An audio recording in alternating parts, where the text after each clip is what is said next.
모세가 바로의 공주의 손에 의해서 물에서 건짐을 받았으며 이후 유모로 고용된 자신의 어머니 요게벳의 손에서 양육을 받았습니다. 그는 최소 3, 4년, 길게는 7년 정도의 시간 동안 어머니의 젖을 먹고 자랐을 것으로 보이고, 이후 바로의 공주의 아들로 입양되었고 그때 모세라는 애굽식 이름을 부여받게 됩니다. 사도행전 7장 21절을 보면 바로의 공주는 모세를 자기 아들로 길렀다라고 말하고, 모세는 바로의 궁전에서 애굽 사람의 모든 지혜와 학문을 배웠다라고 기록되어 있습니다. 그렇다면 모세 인생의 전반부, 초반부라고 할 수 있는 최초 40년 동안 모세는 스스로를 애굽 사람이라고 생각했을까요? 아니면 히브리 사람이라고 생각했을까요? 사실 그의 외모는 영락없는 애굽 사람이었던 것으로 보입니다. 나중에 그가 광야의 도망자 신사가 되었을 때 그를 만난 사람들이 모세에 대해서 이렇게 보고합니다. 2장 19절입니다.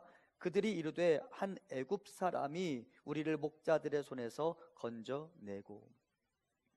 아마도 애굽 왕실의 옷을 입고 있었을 것이고 그의 말투 또한 애굽 왕실의 언어로 익숙해져 있었을 것입니다.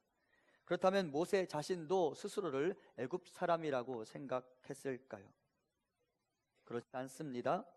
그가 오늘 본문에서 보여준 태도와 언어를 보면 그가 스스로를 어떻게 이해하고 있었는지 알 수 있습니다. 2장 11절입니다.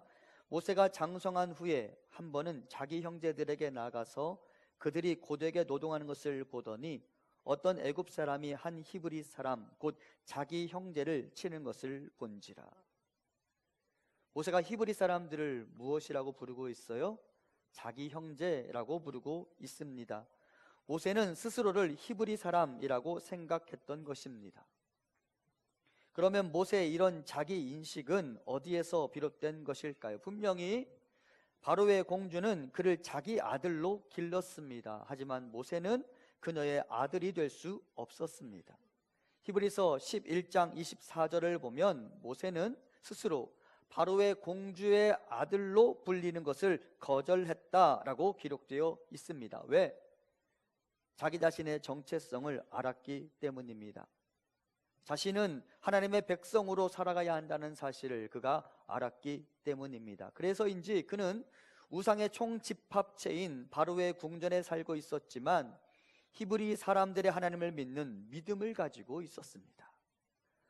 오늘 묘사하는 스데반의 설교를 보면 그의 믿음이 이렇게 반영되어 있습니다. 사도행전 7장 25절입니다. 그는 그의 형제들이 하나님께서 자기의 손을 통하여 구원해 주시는 것을 깨달으리라고 생각하였으나 그들이 깨닫지 못하였더라. 우리가 일반적으로 모세에 대해서 생각하면 모세가 언제 하나님을 향한 하나님에 대한 믿음을 갖게 되었느냐고 생각할 때 우리는 대부분 출애굽기 3장 이후에 그가 시내산에서 하나님을 만나게 된 시점 이후에 그가 믿음을 갖게 되었으리라고 생각합니다. 하지만 분명히 사도행전 7장 25절을 보면 그 이전부터 바로의 궁전에 있을 때부터 모세는 하나님을 향한 믿음을 가지고 있었습니다. 모세는 히브리 사람을 압제하는 애굽에 대한 반감을 가지고 있었는데 하나님께서 그의 형제들 즉 히브리 사람을 구원하여 주실 거라는 믿음을 가지고 있었습니다. 그렇다면 모세의 이런 믿음은 어디에서 비롯된 것일까요? 자신의 어머니 요게벳이 아니고는 모세의 믿음을 설명할 방법이 없습니다. 요게벳이 아니고는 모세의 정체성을 설명할 방법이 없습니다. 어머니 요게벳은 하나님 모시기에 귀한 아들을 다시 애굽의 궁전으로 들여보낼 때까지 짧게는 3, 4년, 길게는 7년 동안 그 아이를 정성을 다하여 믿음으로 양육했습니다. 여러분, 양육이란 젖을 먹이는 것, 음식을 먹이는 것을 의미하는 것이 아닙니다. 양육은 그 아이를 소위 사람답게 만드는 것, 그리고 그것을 위해 마땅히 가르칠 것을 가르치는 것을 의미합니다. 모세는 어릴 적 어머니로부터 받은 히브리인으로서의 정체성과 아브라함과 이삭과 야곱과 요셉의 하나님을 향한 믿음에 대한 양육을 가지고 그것을 가지고 애굽의 궁전에 들어갔습니다. 그리고 그곳에서 애굽의 법과 철학과 종교를 배우기는 했지만 그는 그곳에서 절대 애굽 사람이 될 수 없었습니다. 내가 누구인지를 잘 알았기 때문이죠. 그리고 이것은 요게벳의 공로입니다. 우리 함께 잠언 22장 6절 같이 봉독합니다. 마땅히 행할 길을 아이에게 가르치라. 그리하면 늙어도 그것을 떠나지 아니하리라. 아멘. 나는 자녀들에게 무엇을 가르치는 사람입니까? 이번에 입교 예식을 진행하면서 제가 제 딸과 입교 문답을 진행했습니다. 그리고 여느 입교 문답 때와 마찬가지의 것을 가르치고 질문을 하고 답을 듣는 시간을 보냈습니다. 하지만 제 기분은 절대 여느 때와 같을 수 없었습니다. 제가 제 딸에게 꼭 듣고 싶은 고백이 있었습니다. 예수 그리스도가 어떤 분이신가? 그것이 그 아이의 인생에서 가장 중요한 것이라고 믿고 있기 때문입니다. 우리의 자녀들에게 마땅히 가르쳐야 할 것을 전달하고 그 아이들을 믿음 안에서 양육해 나가야 하는 책임이 있습니다.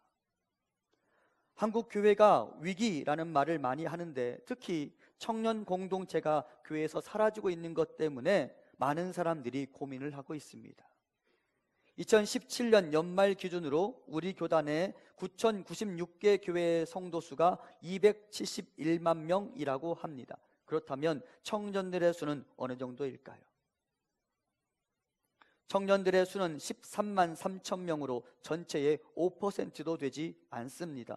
여러분 13만 3천 명 사실적인 통계일까요? 그렇지 않습니다. 대부분의 교회가 재적을 보고합니다.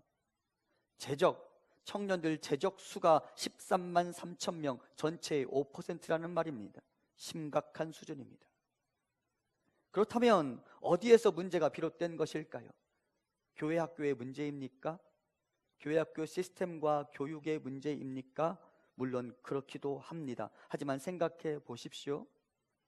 가정에서 이루어지는 신앙과 인격의 교육, 본이 되는 삶이 없이 오로지 교회 학교 교육 시간 일주일 딱 1시간으로 애굽의 사회에서 나의 자녀를 믿음의 사람 아브라함의 후손으로 양육할 수 있겠습니까? 결국 신앙 교육이 실패하는 이유는 우리가 우리의 가정에서 모세의 어머니 요게벳의 역할을 하지 못하기 때문이라고 말할 수 있습니다. 우리가 우리의 가정에서 우리의 자녀들에게 마땅히 가르쳐야 할 것을 실패하기에 우리의 다음 세대에 대해서 우리가 이렇게 걱정하게 되는 것입니다. 저도 아직 아이들을 청년의 시기까지 양육해보지 못했기 때문에 매우 조심스럽게 말씀을 드립니다. 하지만 우리가 우리의 가정에서 우리의 자녀들에게 마땅히 가르칠 것을 가르치고 있는지는 반드시 점검해 보아야 합니다. 그래야 우리의 자녀들이 애굽에 살지만 애굽의 궁전에서 교육을 받고 살아가고 있지만 절대 스스로를 애굽 사람으로 간주하지 않는 히브리 사람, 하나님의 사람으로 살아가게 될 것입니다. 다니엘과 세 친구들을 생각해 봅니다. 그들은 어린 시절 바벨론으로 끌려갔고 그곳에서 바벨론의 인재로 양육을 받았습니다. 그들은 바벨론의 종교와 철학, 정치, 법률 등을 배웠습니다. 바벨론의 왕은 그들의 이름을 바벨론식으로 바꾸면서까지 그들을 철저하게 바벨론 사람으로 길러내기를 원했고 비록 이방인이지만 반드시 바벨론을 위해 일할 일꾼이 될 수 있기를 바라면서 그들에게 지원하는 것을 아낌없이 다 지원했습니다.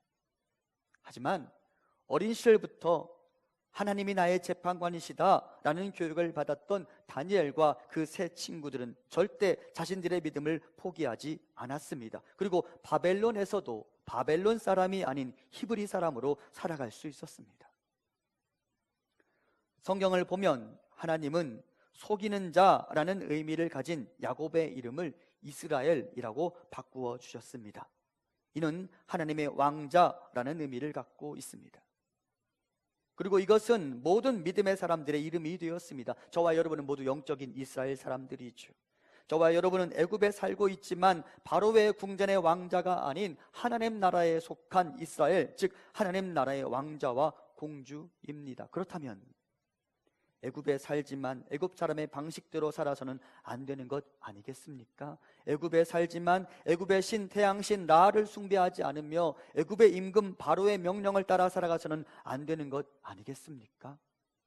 사랑하는 성도 여러분, 내가 섬길 자를 잘 택하시기 바랍니다. 나는 누구에게 속한 자인지를 분명하게 선포하시기 바랍니다. 나는 이스라엘, 즉 하나님의 왕자입니다 라고 선포하십시오. 이것이 우리 성도님들의 믿음이 되기를 소망하며 이것이 우리 자녀들의 믿음이 될 수 있기를 간절히 소망합니다.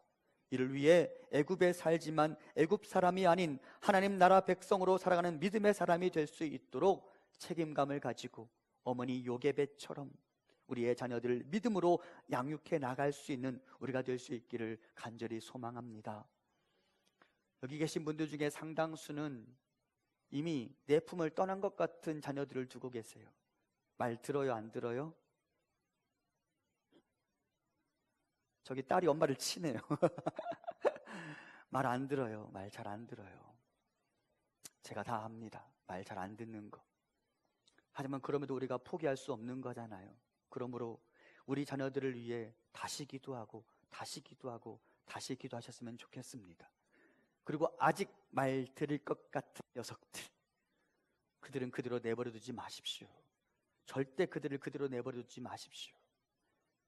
이 세상 믿음을 등지고 살아가기에 더 적합한 환경을 가지고 있어요. 믿음과 반대 정신으로 살아가도록 우리를 미혹하는 것들이 얼마나 많은지 모릅니다. 절대 그들을 그대로 내버려 두지 마십시오.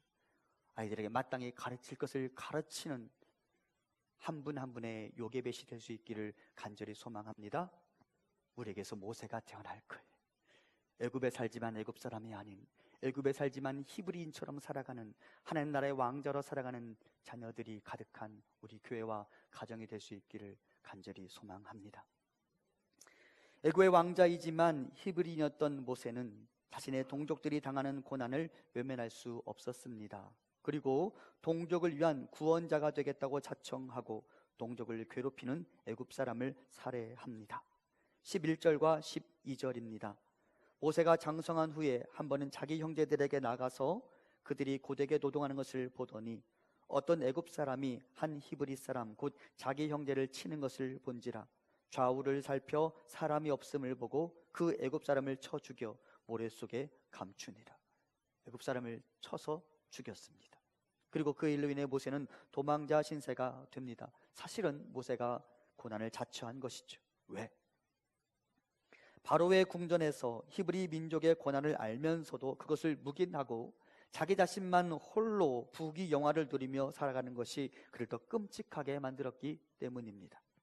그리고 자신의 동족을 위하여 과감하게 나의 자리를 포기한 것이죠. 히브리서는 이 상황을 이렇게 묘사합니다. 믿음으로 모세는 장성하여 바로의 공주의 아들이라 칭함받기를 거절하고 도리어 하나님의 백성과 함께 고난받기를 잠시 죄악의 낙을 누리는 것보다 더 좋아하고 그리스도를 위하여 받는 수모를 애굽의 모든 보화보다 더 큰 재물로 여겼으니 이는 상 주심을 바라봄이라.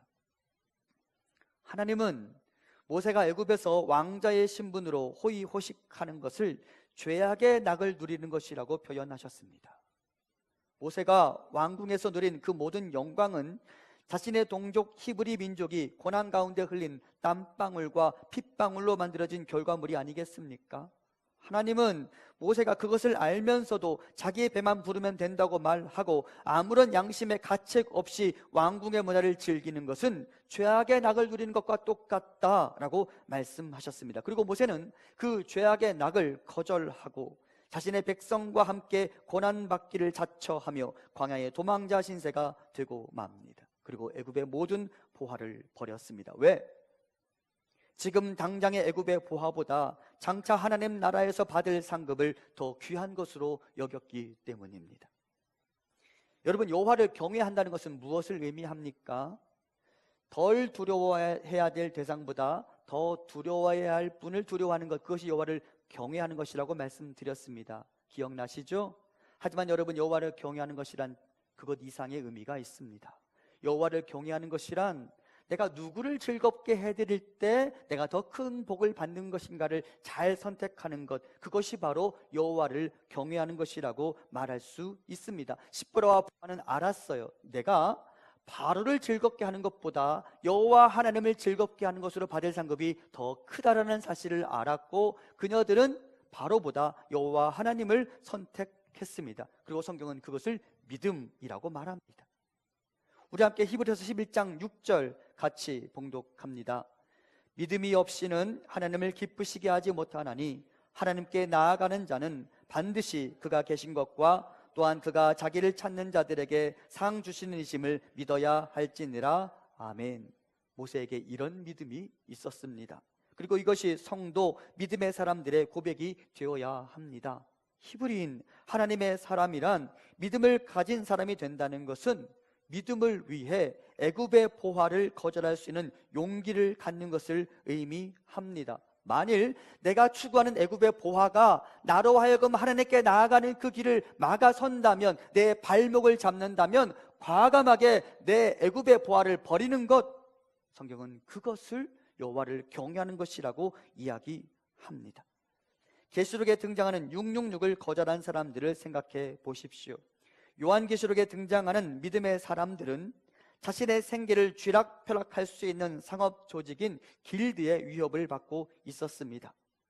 그들은 로마의 황제를 신으로 인정할 수 없다면 당신들은 이 길드 조직에서 더 이상 영업 활동을 할 수 없소. 그러니 이 황제의 수 666을 받아 들고 그를 경배하시오, 그에게 절하시오. 그러면 당신들은 이 땅에서 부귀와 영화를 누릴 수 있어. 만일 그것을 거절한다면 당신들은 이 재물을 얻을 수 있는 기회를 모두 상실하게 될 것이요 라고 크리스찬들을 위협했습니다.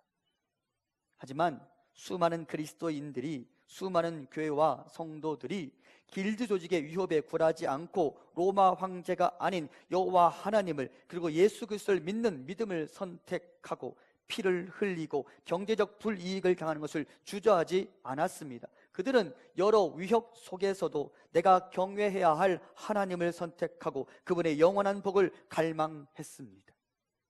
그리고 이것이 그리스도인의 삶입니다. 이것이 땅의 보화를 쌓는 일을 포기하고 하늘의 보화를 쌓아가는 삶을 선택하는 사람들의 삶입니다. 마태복음 6장 19절 이하 제가 봉독합니다. 너희를 위하여 보물을 땅에 쌓아두지 말라. 오직 너희를 위하여 보물을 하늘에 쌓아두라. 내 보물 있는 그곳에는 내 마음도 있느니라. 아멘. 하나님은 오늘 출애굽을 생각하는 우리에게 말씀하십니다. 애굽의 마늘과 부추가 아닌 애굽의 영화와 애굽의 재물과 애굽의 권력과 애굽의 쾌락이 아닌 영원한 보화를 찾아서 출애굽하자. 광야로 나가자. 비록 만나와 메추라기밖에 없는 곳이지만 그곳을 거쳐가야만 젖과 꿀이 흐르는 땅 가나안에 이르게 될 것이다. 그 땅을 소망하며 지금 당장 출애굽하자. 그것을 위하여 애굽의 보화를 버려야 한다면 과감하게 그것을 버리자. 그리고 여호와의 복을 갈망하자. 이것이 바로 모세의 믿음이었고, 이제 이것이 저와 우리 모든 성도님들의 믿음이 될 수 있기를 간절히 소망합니다. 여러분, 땅에서 나에게 주는 영화와 부귀 잠시 받는 경한 것입니다. 반면 하나님 아버지께서 우리에게 주실 그 상급 영원하며 중한 것입니다. 잠시 받는 가벼운 것을 선택하겠습니까? 영원한 무거운 보화를 선택하겠습니까? 1번이에요? 2번이에요? 2번이 되어야죠. 모세는 그것을 선택하며 광야로 나간 것입니다. 그리고 이것이 우리의 믿음이 될 수 있기를 간절히 소망합니다. 하나님을 선택하십시오. 하늘의 보화를 선택하십시오. 그가 지혜 있는 자라고 나중에 불리게 될 것입니다. 이제 모세가 애굽 사람을 살해합니다. 물론 하나님의 백성들을 위하여 시작한 선한 일이라고 볼 수 있습니다. 모세는 하나님이 자기의 손을 통하여 이스라엘을 구원하실 거라고 생각했습니다. 하지만 그 일은 처참하게 실패로 돌아갔습니다. 모세가 애굽 사람을 죽인 일이 발각되었고, 바로는 모세를 죽이기 위해 그를 추적하게 됩니다. 출애굽기 2장 15절입니다. 바로가 이 일을 듣고 모세를 죽이고자 하여 찾는지라 모세가 바로의 낯을 피하여 미디안 땅에 머물며 하루는 우물 곁에 앉았더라. 분명히 모세의 이 의도가 선한 것이었습니다. 그럼에도 불구하고 왜 그의 일이 실패했을까? 왜 딱 한 사람 제거하고 도망자 신세가 되었을까? 사도행전 7장 25절 우리 같이 봉독합니다. 그는 그의 형제들이 하나님께서 자기의 손을 통하여 구원해 주시는 것을 깨달으리라고 생각하였으나 그들이 깨닫지 못하였더라. 아멘. 여기서 중요한 구절이 바로 자기의 손을 통하여라는 구절입니다. 모세의 의욕은 훌륭했고 그가 그 일을 시작하게 된 동기도 훌륭했지만 그의 방법 안에, 그의 일 안에 하나님이 없었습니다. 그리고 하나님 없이 스스로 자원하는 구원의 사역은 반드시 실패하게 되어 있습니다. 예를 들어 봅니다. 예수님이 잡히시던 밤 예수님의 제자 베드로는 자신의 스승을 포박하고 재판장에 데려가라 하는 로마 군사들을 향하여 칼을 휘둘렀습니다. 그리고 로마 군사의 귀가 떨어져 나갔습니다. 하지만 주님은 베드로를 칭찬하지 않으셨습니다. 왜? 마태복음 26장 52절입니다. 이에 예수께서 이르시되 내 칼을 도로 칼집에 꽂으라. 칼을 가지는 자는 다 칼로 망하느니라. 나는 칼로 너희의 군을 이룰 생각이 없다. 칼을 집어 넣으라. 하나님이 없는, 예수 그리스도의 뜻이 없는 사람의 손을 의지한 모든 일은 반드시 실패하게 되어 있습니다. 하나님이 없는 하나님의 일 있을 수 있습니까? 없습니까? 없습니다. 그런데 모세는 하나님의 손이 없는 하나님의 일을 이루고 싶었어요. 그리고 실패하게 되었죠.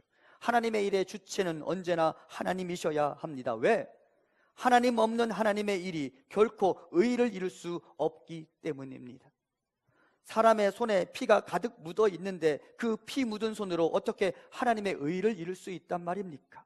사람이 어떤 존재입니까? 사람의 본성이 얼마나 악한지 아시죠? 로마서 1장 28절 얼마 전에 제가 여러분 앞에 나누었었는데 제가 다시 한번 봉독합니다. 또한 그들이 마음에 하나님 두기를 싫어하며 하나님께서 그들을 그 상실한 마음대로 내버려 두사 합당하지 못한 일을 하게 하셨으니, 하나님께서 사람을 그 상실한 마음 그대로 내버려 두시면 사람은 선한 일을 하게 될까요? 악한 일을 하게 될까요? 악한 일을 하게 되어 있어요. 그 마음이 악하니까. 상실한 마음, 즉 죄로 얼룩진 그 손과 마음 그대로 하나님께서 내버려 두시면 우리는 결코 선한 일을 이루어낼 수 없습니다. 그는 반드시 그 상한 마음대로 하나님 없는 그 마음으로 합당하지 못한 일을 하게 될 것입니다. 로마서는 이어서 우리에게 이렇게 말합니다. 곧 모든 불의, 추악, 탐욕, 악의가 가득한 자요, 시기, 살인, 분쟁, 사기, 악독이 가득한 자요, 수군수군하는 자요, 비방하는 자요, 하나님께서 미워하시는 자요, 능욕하는 자요, 교만한 자요, 자랑하는 자요, 악을 도모하는 자요, 부모를 거역하는 자요, 우매한 자요, 배악하는 자요, 무정한 자요, 무자비한 자라. 이런 면에서 하나님은 하나님의 일을 이루시는 데 있어서 사람을 통하여 하지만 그분의 손으로 일하기를 원하십니다. 그런 면에서 오늘 본문에 두 번 등장하는 치다라는 단어를 생각해 보아야 합니다. 모세는 스스로 구원자가 되기를 자청하고 히브리인을 핍박하는 애굽 사람을 내려쳤습니다. 그리고 그를 살해했습니다. 하지만 그의 내려침은 결국 실패로 돌아갔습니다. 그러면 누가 내려쳐야 하는 것일까? 누구의 손이 애굽 사람을 향해야 되는 것일까? 출애굽기 3장 19절과 20절입니다. 내가 아노니 강한 손으로 치기 전에는 애굽 왕이 너희가 가도록 허락하지 아니하다가 내가 내 손을 들어 애굽 중에 여러 가지 이적으로 그 나라를 친 후에야 그가 너희를 보내리라. 누가 친 후에야? 하나님이 친 후에야. 하나님 말씀하십니다. 모세의 손이 아닌 나의 손으로 바로를 내려칠 때 그때 바로가 항복할 것이다. 그리고 우리는 애굽에 내려진 10가지 재앙을 생각해 볼 필요가 있습니다.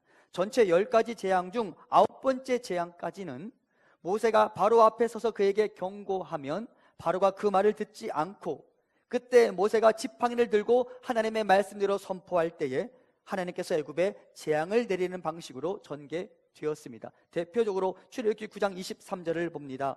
모세가 하늘을 향하여 지팡이를 들매 여호와께서 우레소리와 우박을 보내시고 불을 내려 땅에 달리게 하시니라. 여호와께서 우박을 애굽 땅에 내리시매. 그런 면에서 겉으로 보기에는 모세의 손이 바로를 내려친 것처럼 보일지도 모릅니다. 하지만 여러분, 바로가 항복하게 된 10번째 재앙을 생각해 보면 그 재앙이 있었을 때 모세가 바로 앞에 있었을까요? 없었을까요? 있었어요? 없었어요? 쉽게 말하면 모세가 이렇게 지팡이를 들고 손을 드는 행위 자체가 있었어요? 없었어요? 있었어요? 없었어요? 제가 이비인후과 가서 치료를 받아야 되는지 모르겠는데 제 귀에는 썼어요 이거밖에 안 들려요. 모세가 바로 앞에 있었어요? 없었어요? 1번, 2번 진짜 묻습니다. 1번 있었습니다. 2번 없었습니다. 1번 손 들어보세요. 2번 손 들어보세요. 뭐 어쩌라는 말이에요 그러면. 여러분, 10번째 재앙이 있었을 때 모세 자기 집에 있었어요. 자기 집에 자기도 어린 양의 피를 바르고 여호와의 그 사망의 진노가 자기 집을 넘어가기를 기다리고 기도했겠죠. 그러면 그 10번째 재앙의 주체는 누구란 말입니까? 출애굽기 12장 29절 같이 봉독합니다.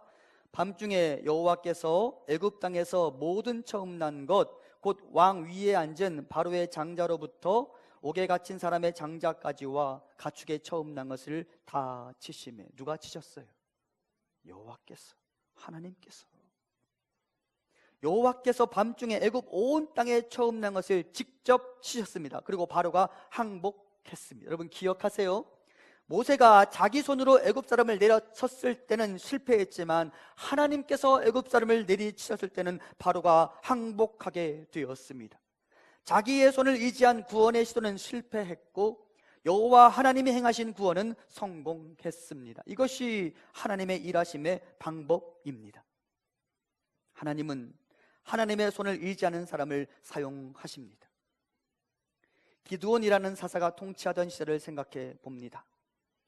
하나님께서 기드온을 통하여 미디안과 전쟁을 벌일 군사들을 모집하셨습니다. 그리고 3만 2천 명의 사람들이 몰려왔습니다. 하지만 하나님은 그들을 모두 전쟁에 데리고 나가실 의향이 없으셨습니다. 왜? 사사기 7장 2절입니다.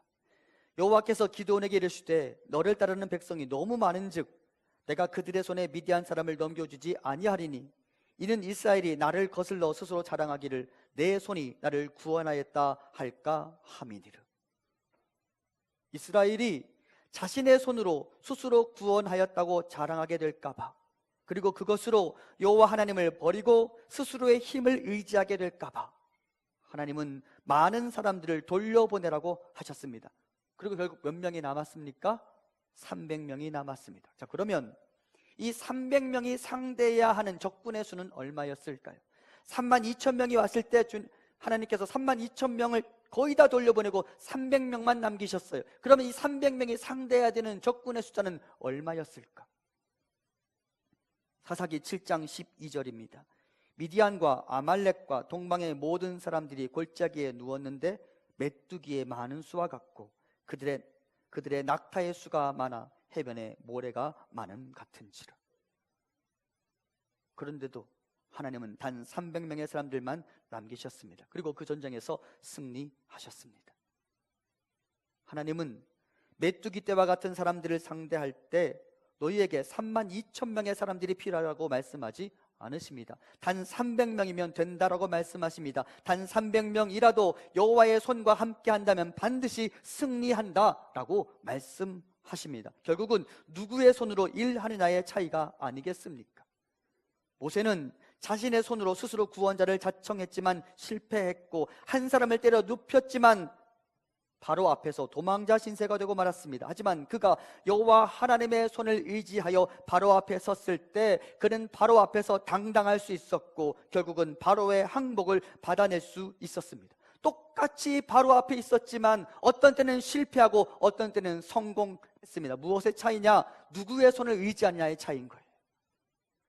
모세가 자기의 힘, 자기의 손을 의지했을 때는 실패했지만 여호와 하나님의 손을 의지했을 때 그는 성공하게 되었습니다. 하나님이 필요 없다고 말하고 스스로의 팔을 의지하는 인생은 위험합니다. 반면에 나에게는 여전히 하나님이 필요합니다 라고 고백하며 하나님의 손을 의지하려는 자는 반드시 승리하게 되어 있습니다. 그런 면에서 우리에게 지혜자의 기도가 필요합니다. 제가 좋아하는 구절, 잠언 30장 7절부터 9절까지 우리 같이 봉독합니다. 내가 두 가지를 주께 구하였사오니 내가 죽기 전에 내게 거절하지 마시옵소서. 곧 헛된 것과 거짓말을 내게서 멀리하옵시며 나를 가난하게도 마옵시고 부하게도 마옵시고 오직 필요한 양식으로 나를 먹이시옵소서. 혹 내가 배불러서 하나님을 모른다 여호와가 누구냐 할까 하오며 혹 내가 가난하여 도둑질하고 내 하나님의 이름을 욕되게 할까 두려워함이니이다. 아멘. 여러분, 우리가 왜 부자가 되게 해달라고 기도하면 안 되는 것일까요? 왜 일용할 양식만 구해야 되는 것일까요? 그래야 다시 하나님을 찾을 수 있기 때문입니다. 왜 주님은 가난한 사람들에게 천국을 약속하셨을까요? 그래야 그가 다시 하나님을 찾을 수 있기 때문입니다. 내 손을 의지하지 마십시오. 내 손을 의지하면 나는 내 힘만큼만 일할 수 있습니다. 그리고 결국 그는 내 원수 한 사람을 살해하고서는 바로 앞에서 도망자 신세가 되고 말겠죠. 하지만 여호와 하나님을 의지하면 나는 내 앞에 바로의 항복을 받아낼 수 있을 것입니다. 다시 야곱의 이름을 생각해 봅니다. 하나님께서 에서 형을 만나러 가는 일에 있어서 두려워하고 주저하는 그 야곱을 만나 주셨습니다. 야복 강가에서 그에게 나타나셔서 그의 이름을 물으셨습니다. 그리고 야곱은 절대 되새기고 싶지 않은 자신의 이름을 하나님께 고백합니다. 하나님, 제가 야곱, 즉 속이는 자입니다. 저는 평생 그렇게 살아왔습니다.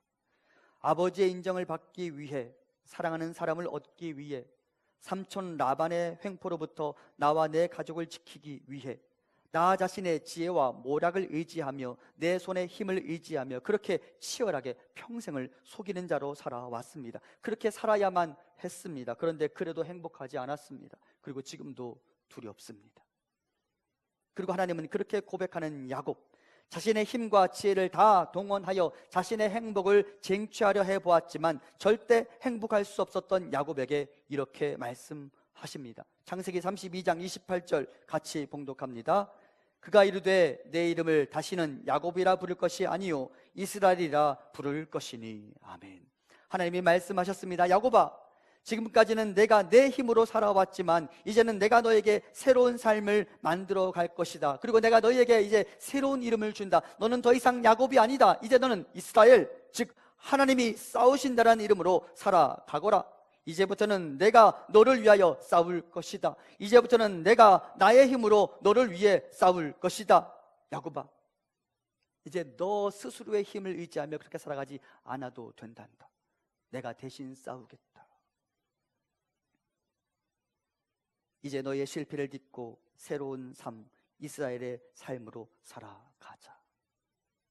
그리고 야곱이 두려워하던 에서 형과의 만남이 저절로 해결되기 시작했어요.